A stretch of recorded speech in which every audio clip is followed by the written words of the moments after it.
So we did a framing walk about a week and a half ago.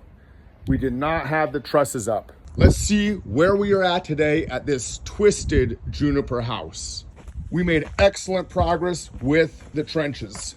We have a very deep trench there. What are we gonna do? We're gonna get rid of that old cast iron pipe. We're gonna connect that 4-inch. It's gonna reroute. It's not gonna go into the garage anymore. There's even roots going into it.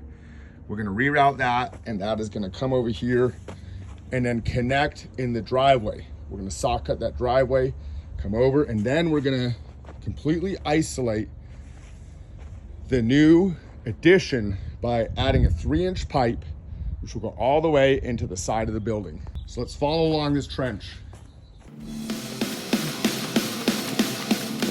So here we are where the sewer is going to enter the building.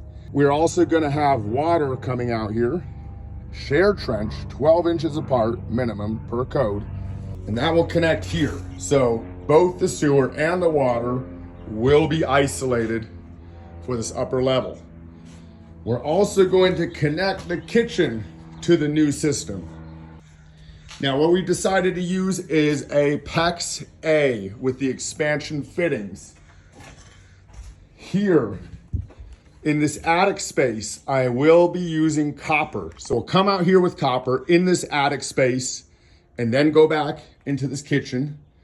We're gonna eliminate those 2 1/2-inch pipes that are coming out of the ground right now. I'm gonna cap those. You can see all the water from when I turned the water on. Did not know those were not capped. Now the reason why we're doing copper here is they had a rodent problem. One thing is rodents do like to eat PEX. I've had it happen. House I built 2 years ago, had a flood, came in, discovered they had rodents that had eaten the PEX. So if there's any sort of rodents, anything like that, or an attic space, I like to do copper. That includes crawl spaces, attic spaces. But over here, where we're completely sealed off, I'm confident that we're good with the PEX. We'll just make sure we're completely sealed against any rodents whatsoever. Here's another thing we did. We trenched this. What's this for?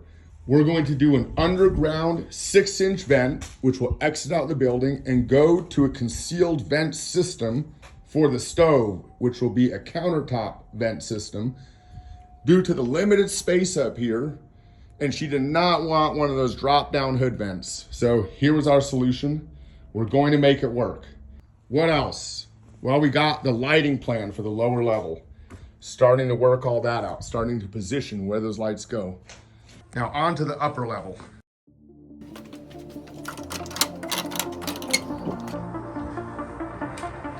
Okay, up here, we built the pony wall for the shower. It's 48 inches high.